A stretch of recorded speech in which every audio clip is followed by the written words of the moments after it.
Good evening, Quad City Times viewers and readers. This is Tom Lowy. I'm a reporter for the paper. And I'm here with Eric Puryear. He's a local attorney, Second Amendment rights activist, and also, would you call yourself a Black Lives Matter activist also? Yes, I think that's a fair statement. I'm not affiliated with that actual organization, but I support ending police brutality and racism. Right. And you've been focused on the effects of police brutality, both on people of color and the wider community for a long time, even before the George Floyd case. Is that a fair assessment? Oh yes, I've handled cases involving police brutality for a while now. I've personally had minor issues with police harassing me because of the color of my skin that I've had to address in the legal system. It's a big problem, and it's not just a problem for black and brown people. It really affects all of us. Everyone is harmed by this. One of the things that we talked about earlier was level of surprise.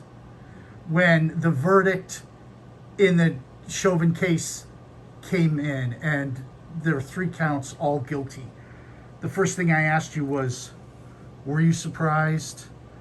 If so, why? If not, why not? Oh, yeah. Let's talk a little bit about that. The unfortunate reality is most of the time police get away with murder. So there's always that kind of fear that it's going to happen again, that there will be another jury who buys the excuses and the lies and is willing to let another murderer walk. And I'm pleasantly surprised that this jury got it right. One of the things that you said, and I think a lot of people felt, was that video was crucial. And this wasn't body camera video. This was camera from a bystander.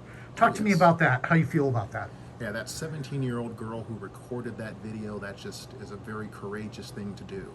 And I think that is the key here.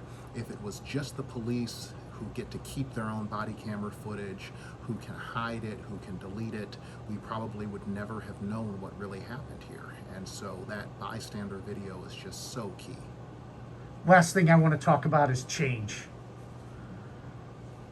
What are your hopes? What's the reality of change coming from this verdict? And that's the hard part. I'm happy with this verdict. It's something to celebrate. But the reality is the hearts and minds of the police officers who engage in brutality, who engage in racial profiling, they're not changed by this verdict. Just as one easy example, I can think of recent depositions I've taken here in Scott County of Davenport police officers, where those police officers did not see police brutality and racism as a problem that would cause people to have reasonable fears of the police. And so when that's what they're thinking, when that's how they're feeling, this problem is not going to be fixed by one verdict. There's a lot of work that needs to be done to fix the legal system, to fix policing.